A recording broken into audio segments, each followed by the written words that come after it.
അന്നേരം അത് കഴിഞ്ഞപ്പോഴാണ് ഞാൻ അന്ന് സജീവൻ, കോളേജ് അധികൃതർ വേണ്ട വിധത്തിൽ അമ്മുവിൻ്റെ പരാതിയും അമ്മുവിൻ്റെ ഈ സങ്കടങ്ങളും ഒന്നും കേട്ടില്ലേ?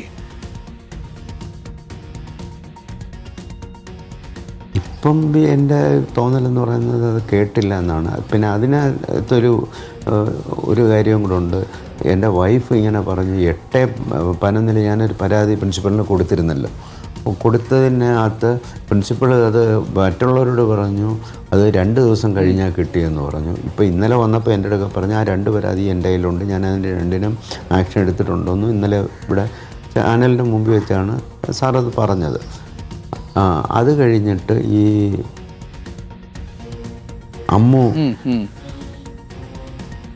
അമ്മുവിൻ്റെ റൂമിൽ വന്ന് ഇങ്ങനെ ബുദ്ധിമുട്ടുണ്ടാക്കി അങ്ങ് പോയി. ഞാൻ ഈ പരാതിയും 8:11 രണ്ടാമത് പരാതി കൊടുത്തിട്ട് എൻ്റെ വൈഫ് മോളോട് പറഞ്ഞു, മോളെ എന്തായാലും നീ ഈ അന്ന് തന്നെ പറഞ്ഞു എല്ലാവരും ഈ അലീന പറഞ്ഞു എല്ലാവരും ഫയലും എല്ലാം സൂക്ഷിച്ച് വെച്ചേക്കണം, കള്ളി ഇവിടെ ഇരിപ്പുണ്ടെന്ന് പറഞ്ഞു ക്ലാസ്സിൽ വെച്ച് പരസ്യമായിട്ട്. അന്നേരം ഇവള് എന്ത് ചെയ്യാൻ പറ്റും, നിസ്സഹായമായിട്ട് ഇരിക്കുകയില്ല, ഇവൾക്കൊന്നും ചെയ്യാൻ പറ്റത്തില്ല. അന്നേരം അമ്മയോട് ഈ വിവരം മോള് വിളിച്ചു പറഞ്ഞപ്പോഴത്തേക്ക് പറഞ്ഞു മക്കളെ വെള്ളിയാഴ്ച വരെ നീ നോക്ക്, നീ ശനിയാഴ്ച അവൾ ഈ ഒരു 4:30 ഒരു കളിക്കാനുള്ള സൂപ്പർ ഫാസ്റ്റ് ഉണ്ട്, അതിനകത്താണ് അവൾ ടിക്കറ്റ് റിസർവ് ചെയ്താണ് വരുന്നത്, കൂടുതൽ നേരം നിൽക്കാൻ പറ്റാത്തതുകൊണ്ട്. അന്നേരം മക്കളിഞ്ഞ് വരുമല്ലോ, തിങ്കളാഴ്ച നമ്മൾ ഒരുമിച്ച് അങ്ങ് കോളേജിൽ പ്രിൻസിപ്പൽ വിളിച്ചതല്ലേ, നമുക്ക് ഒരുമിച്ച് പോകാമെന്ന് പറഞ്ഞപ്പോഴത്തേക്ക് അല്ലെങ്കിൽ തന്നെ നമുക്കിനി വെള്ളിയാഴ്ച വരെ നോക്കാം, ഈ ലോഗ് ബുക്ക് കിട്ടിയില്ലെങ്കിൽ നിയമപരമായിട്ട് നമുക്ക് നടപടി എങ്ങനെയായാലും നമുക്ക് നോക്കാമെന്ന് പറഞ്ഞാണ് വിട്ടത്. ഈ വെള്ളിയാഴ്ച രാവിലെ ഞാൻ വിളിക്കുമ്പോഴും അവൾ വളരെ സന്തോഷത്തോടു കൂടിയാണ് എൻ്റെ അടുത്ത് സംസാരിച്ചത്. രാവിലെയും വൈകിട്ടും എന്നെ എൻ്റെ കുട്ടി വിളിക്കുകയും അല്ലെങ്കിൽ ഞാൻ തിരിച്ചു വിളിക്കും. ഒരു ചെറിയ കാര്യം പോലും ഉണ്ടെങ്കിൽ ഞങ്ങളോട് അവൾ ഷെയർ ചെയ്യാതിരിക്കത്തില്ല.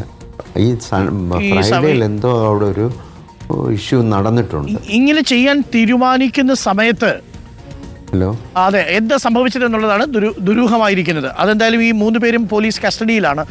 എന്താണ് സജീവ് പ്രതീക്ഷിക്കുന്നത്? ഈ 3 കുട്ടികളുമാണ് ഇതിനു പിന്നിൽ എന്നുള്ളത് ഈ ഇതുവരെയുള്ള പശ്ചാത്തലത്തിൽ നമുക്ക് മനസ്സിലാവും. പക്ഷേ ആത്മഹത്യ പ്രേരണ കുറ്റം അത്ര എളുപ്പം നിലനിൽക്കുന്ന ഒന്നല്ല.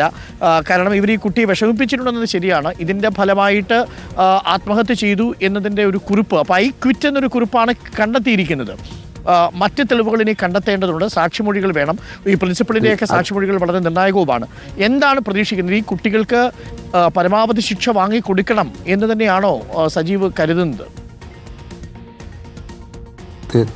തീർച്ചയായിട്ടും. കാരണം എന്താ, ഐ ക്വിറ്റ് എന്ന് എഴുതിയത് അവളുടെ ഹാൻഡ് റൈറ്റിങ്ങിലല്ല. ഇന്നലെ എൻ്റെ മകൻ അവിടെ പോയി ഇവൾ എഴുതിയ ബുക്കും എല്ലാം പോലീസിനെ സബ്മിറ്റ് ചെയ്തിട്ടുണ്ട്. അതിനകത്ത് അവളുടെ ഹാൻഡ് റൈറ്റിങ്ങായിട്ട് ഒരു സാമ്യവും ഇല്ല ഈ ഐ ക്വിറ്റ് എന്ന് എഴുതിയതിനകത്ത്.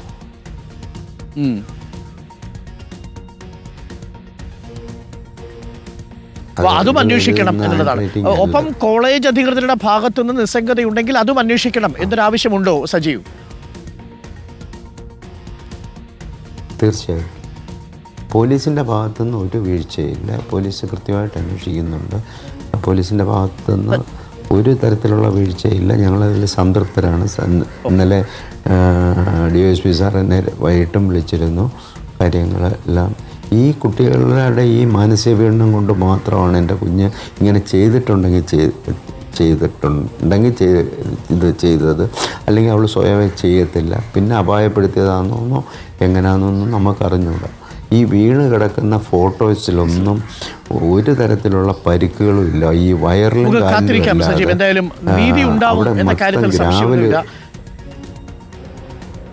മനസ്സിലായി. നമ്മളെന്തായാലും ഈ തെരഞ്ഞെടുപ്പ് കഴിഞ്ഞിട്ട് നമുക്കത് വീണ്ടും സജീവമായി തന്നെ നിർത്തുകയും വേണം. കാരണം അത് നീതി കിട്ടുന്നത് വരെ റിപ്പോർട്ടർ TVയും സജീവനും കുടുംബത്തിനും ഒപ്പം ഉണ്ടാവും. തീർച്ചയായിട്ടും ഉണ്ടാവും സജീവൻ. കാരണം ആ അമ്മുവിന് ഇപ്പോൾ അച്ഛൻ പറയുമ്പോൾ തന്നെ നമുക്കറിയാം എല്ലാ കാര്യങ്ങളും കൃത്യമായിട്ട് അച്ഛനെ അപ്ഡേറ്റ് ചെയ്തുകൊണ്ടിരുന്നൊരു മകളാണ്. സന്തോഷത്തോടു കൂടി വീട്ടിലേക്ക് വരുന്നതിനിടയിൽ എന്താണ് സംഭവിച്ചതെന്നറിയണം. കുട്ടികൾക്കിടയിൽ തർക്കങ്ങളും പിണക്കങ്ങളും ഒക്കെ സ്വാഭാവികമാണ്. പക്ഷേ ഇങ്ങനെ വൈരാഗ്യത്തോടു കൂടി ഒരു ശത്രുവിനെ കാണുന്നത് പോലെ കുട്ടിയെ പീഡിപ്പിക്കുക എന്നുള്ളത് നമുക്ക് അംഗീകരിക്കാൻ കഴിയില്ലല്ലോ. ആ കുട്ടികളതിന് സമാധാനം പറഞ്ഞേ മതിയാവൂ. അതെന്തായാലും പോലീസ് അന്വേഷിക്കട്ടെ. Thank you Sajeevan. ഒരിക്കൽ കൂടി നമ്മളെല്ലാവരും സജീവൻ്റെയും കുടുംബത്തിൻ്റെയും ദുഃഖത്തിൽ പങ്കുചേരുകയാണ്. അമ്മുവിൻ്റെ മരണം അത്യന്തം നിർഭാഗ്യകരമായി പോയി. അതിന് പിന്നിൽ ഉത്തരവാദികൾ ആരാണെങ്കിലും നിയമത്തിന് മുന്നിൽ അവരെ കൊണ്ടുവരിക തന്നെ വേണമെന്ന കാര്യത്തിൽ സംശയമില്ല.